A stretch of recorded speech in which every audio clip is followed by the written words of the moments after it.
Ameublement Tanguay en première ligne.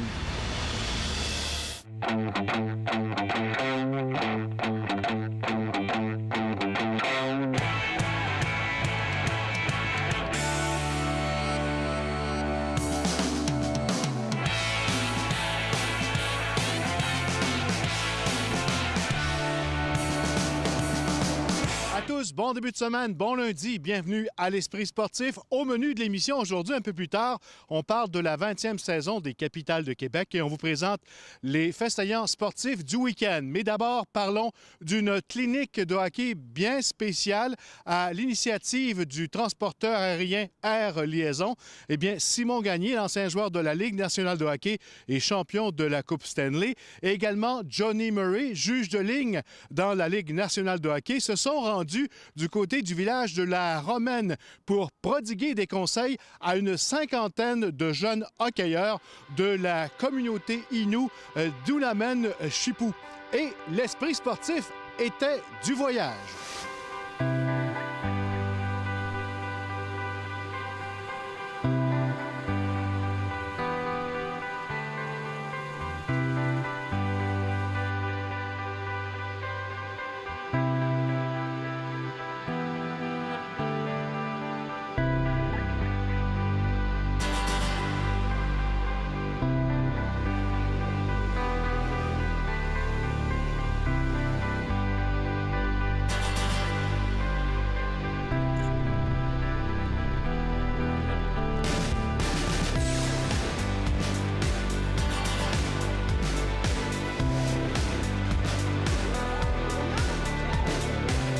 Bien.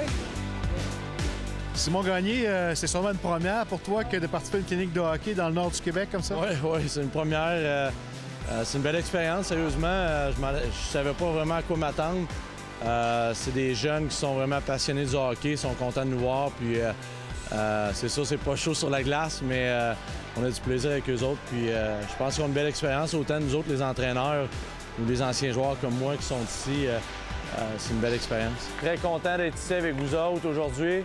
Tu es impressionné par ta présence, toi, un ancien de la Ligue nationale? Un petit peu, oui. J'étais quand même assez impressionné. Je pensais pas que le monde allait me connaître ici, mais le monde savait mon nom, je savais pour quelle équipe j'ai joué. Fait que c'était quand même une belle surprise d'avoir une belle accueil des gens ici. Quelques bons talents chez les plus vieux, surtout? Ouais, les plus vieux, il y en avait 3-4 qui avaient un bon coup de patin. Puis c'est de leur donner des petits trucs. Tu vois qu'ils ont une bonne technique, mais il y a des petites choses qui peuvent être améliorées. Par là, sur le droit, quand il dit go, là, t'es rouge. C'est impressionnant pareil parce que il y a une aréna ici, il y a un entraîneur qui s'occupe de toute la gang ici. Fait que c'est impressionnant de voir qu'ils développent quelque chose quand même assez naturel rapidement. On part, on plie les genoux quand on part. Yes! Go! Go, go, go, go, go, go, go! Johnny Murray, c'est une première expérience pour toi que d'enseigner à des jeunes dans le nord du Québec comme ça? Oui, la première fois, puis j'adore. C'est une expérience unique. C'est un défi un peu pour moi d'aider les jeunes qui en ont un petit peu plus besoin par rapport à la chance de pouvoir avoir une personne sans dire de qualité, mais d'expérience sur le côté technique de patin. Et mon pro est déjà vers en avant. Vers en avant, je pars! Mais on leur donne un petit cours de 45 minutes de patin, un peu de technique, sans rondelle et avec rondelle. Surtout ce groupe-là, on voit déjà des améliorations, des petites techniques qu'ils n'ont peut-être pas la chance d'avoir durant la saison de hockey. Puis avec un peu l'expérience que j'ai avec 12 ans d'enseignement sur le patin avec mon école de hockey à Québec, c'est une belle expérience. Croisement! J'ai déjà remarqué, je viens de reprendre un jeune justement qui avait une très belle enjambée. J'ai corrigé un peu son départ, puis j'ai vu déjà dans ses yeux, son sourire, il me regardait en me disant « Ah, là, je viens de comprendre ». Fait que si je sors d'ici puis j'ai été capable d'améliorer une chose ou deux choses dans leur facette de hockey ou dans leur facette de patiner, c'est une mission accomplie pour moi. Justin, c'est de belles visites aujourd'hui pour tes jeunes? Oui, une belle visite. Comme les gens sont tout contents, ils sont tous excités. C'est comme tantôt à l'arrivée de Simon Gagné et de Johnny Murray, ils sont tous sautés dessus. Parlons un petit peu du hockey, de l'importance du hockey ici. L'importance du hockey, c'est notre seul sport l'hiver. Sinon, on n'a pas vraiment d'autres sports. Vu que les jeunes se motivent à venir jouer ici, Moi, je les pousse à être disciplinés, aller à l'école, pas lâcher l'école. On a réussi à former des équipes qui vont même participer à des tournois. Là. Oui, à des tournois extérieurs comme à Sept-Îles, à Québec, à Berzemis. Hey, on a La misère qu'on a pour sortir, c'est qu'on n'a pas de route. On n'a pas de route, ça coûte nous autres, c'est un énorme coût. Un énorme coût, ça coûte cher. Le programme qu'on a à l'école Sport Attitude, c'est sa 8e année. Ça grossit de plus en plus, ça prend de la valeur, on atteint nos objectifs. C'est du respect, c'est beaucoup le respect qu'on essaie d'instaurer des jeunes, le respect d'eux autres, des personnes. Puis ça fonctionne tranquillement, pas vite. C'est sûr que c'est un médium qui est incroyable parce que tout est à côté. L'école est à côté, l'aréna est à côté. Tu peux venir à pied avec ta poche, il n'y a pas de circulation. C'est accessible, c'est là. Bonne pratique, goaler! Bonne pratique! Moi, mon garçon, qui a de la difficulté à se lever à l'école, à 6 heures, il était debout, puis il était prêt. Là. Il y a un engouement pour ça, puis on touche la fibre sensible, là, c'est le hockey. Ça commence à s'intégrer, c'est encore un petit bébé, là.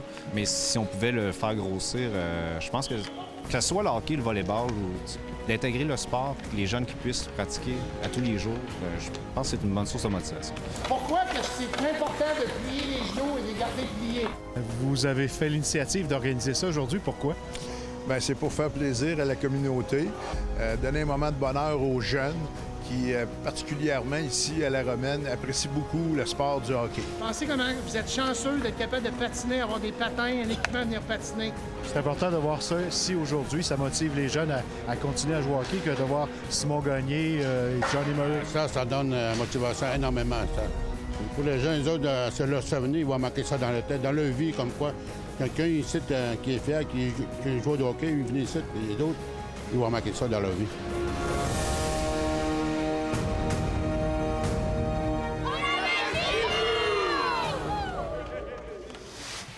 Après la pause, on parle baseball et du 20e anniversaire des Capitales.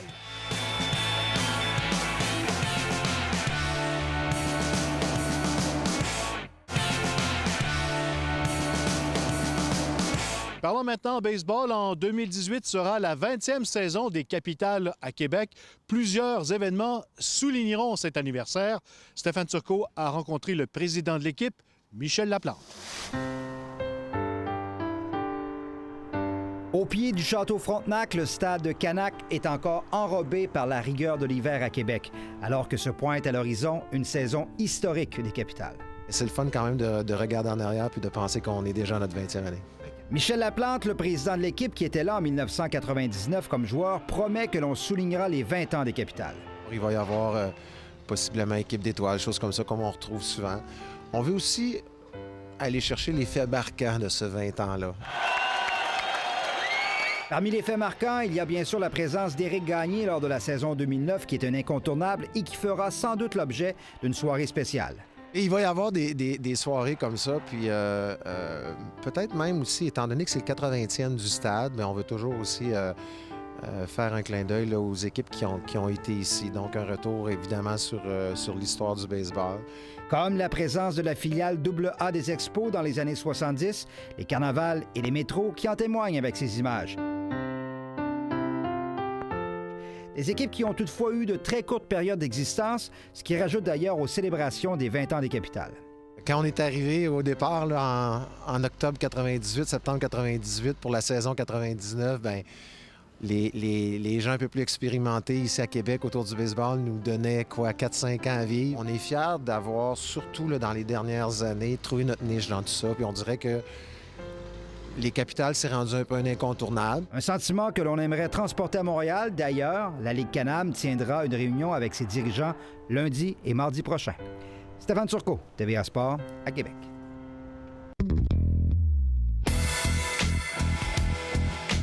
Week-end difficile pour les Remparts qui ont subi 2 défaites. D'abord, samedi à Sherbrooke, les joueurs n'ont pu profiter du fait que le Phoenix avait joué un match la veille et se sont inclinés par la marque de 6-3. Gregor McLeod, son 5e depuis son arrivée avec les Remparts, Philippe Kourachev et Louis-Philippe Côté ont touché la cible dans une cause perdante. Et de retour devant leurs partisans dimanche, les Remparts ont fait preuve d'un grand manque de cohésion pour s'incliner pour une seconde fois en 24 heures, cette fois par la marque de 4-1 face aux voltigeurs de Drummondville. Seul Jesse Sutton, en début de rencontre, a touché la cible pour l'équipe locale. Une fin de semaine à oublier pour Québec qui subissait une 3e défaite de suite. L'entraîneur-chef Philippe Boucher s'expliquait mal cette autre contre-performance de son équipe à force égale et aussi en avantage numérique.